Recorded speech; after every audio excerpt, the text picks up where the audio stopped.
tell us about, has the Middle East changed? Because today there's another important development. The Iranians and the Saudis are now talking, and it was not long ago after the Jubail attack that Saudis looked to be really livid, and Pakistanis had to kind of intervene, calm the nerves down. But now the Saudis are talking to the Iranians, and a lot of the Middle Eastern Gulf countries' oil that passes through Strait of Hormuz now depends on, theoretically at least, Trump approval. And he's saying, I'm going to be selling my oil. About 121 vessels are going to the US, loading up what he calls sweet oil and gas. What is it about? Is it about selling your own oil, choking the Gulf? Is it really about Iran?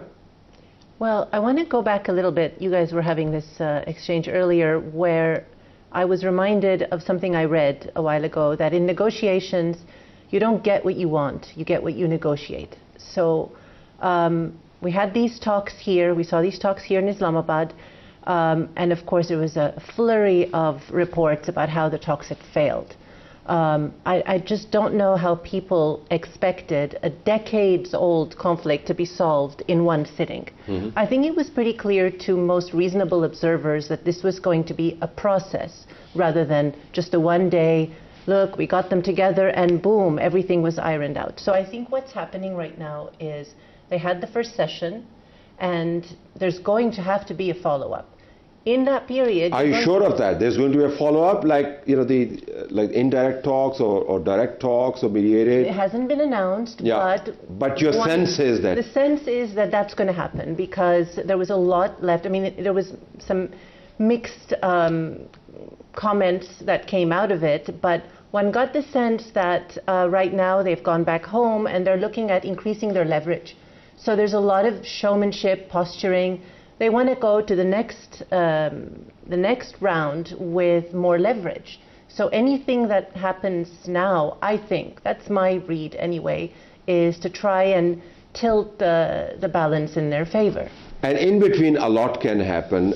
We again talk about the blockade of Strait of Hormuz. The Chinese have spoken about the need to extend the ceasefire. They have spoken about the need for the Strait of Hormuz to be a continuously flowing goods and services international passage. So the Chinese are going to weigh in on this subject. And when Trump was asked today, he said that I'm on the best of terms with President Xi, and the summit is going to go on. But back to the Islamabad talks, because that's where it all started. I mean, we wouldn't be here if it wasn't for the Islamabad talks. Tanya, you spoke about the process. But then J.D. Vance just left, right? If it was a process, if that's what the American approach was, you would leave the room with the sense that, I'm leaving the first round. He said, final offer, take it or leave it. Is that like sort of, downtown Manhattan real estate dealer telling you take it or leave it, if not then probably I'll negotiate? What is it? Is there a hope now after J.D. Vance said final offer on the table? Well, I'm not a real estate developer. I don't know. No, mercifully, that's why you're here and you talk about serious business. And maybe real estate developers shouldn't be in these kinds of negotiations when they're not experienced diplomats. But I do believe that, right there at the end of J.D. Vance's discussion, he said, now it's in their hands. He said something to that effect. I wish I remembered the exact quote, but he basically put it out there that now it's up to Iran to come and see what their response is going to be. And so now you see I wasn't necessarily surprised to see the blockade happen, because that's amping up the pressure. That's trying to get them to come back and respond to that proposal. I don't know.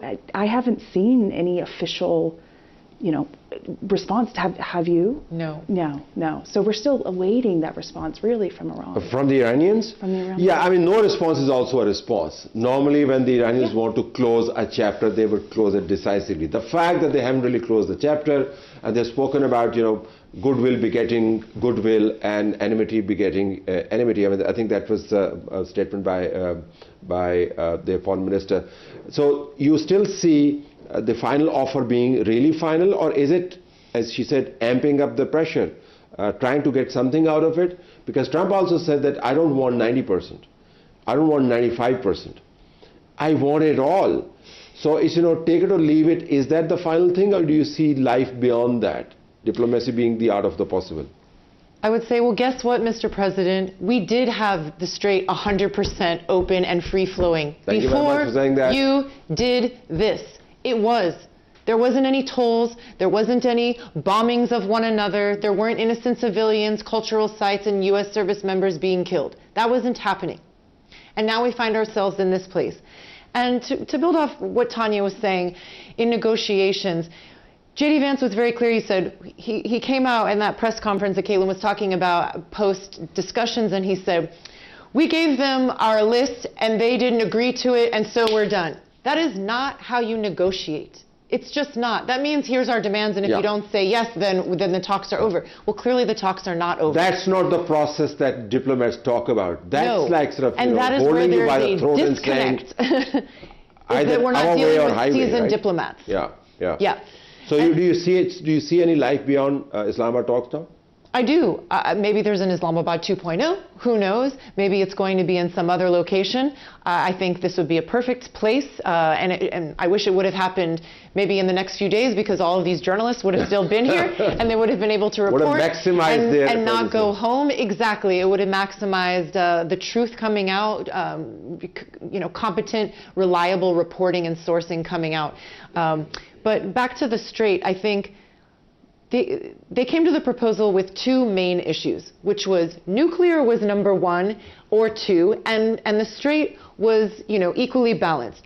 I think coming out of this, Donald Trump maybe fully realizes the leverage that Iran has, which is the Strait. So to come in and say, this is still about nuclear, that's not the focus anymore, and it shouldn't be the focus. I think it should be the Strait, and now he's trying to kind of backpedal. Even now it is the Strait. And say, it's not the nuclear. Okay, well now we're shutting it down completely. Well then, I would say again, Talat, why didn't you do this 7 weeks ago then? Why didn't you make this threat of closing the Strait 7 weeks ago? We are at a pivotal point where we have actually made progress. There is still a temporary ceasefire. Yeah, okay, I need to take a break here, and the program will be incomplete without me asking you, what did Pakistan get out of it? Your experience, or what did Pakistan get out of it? And I'm going to ask you some critical questions. We have been tiptoeing around some very complex regional alliances. And if this erupts into a big issue, our fine tightrope walking will be called out. So gather your thoughts on this as I take a break.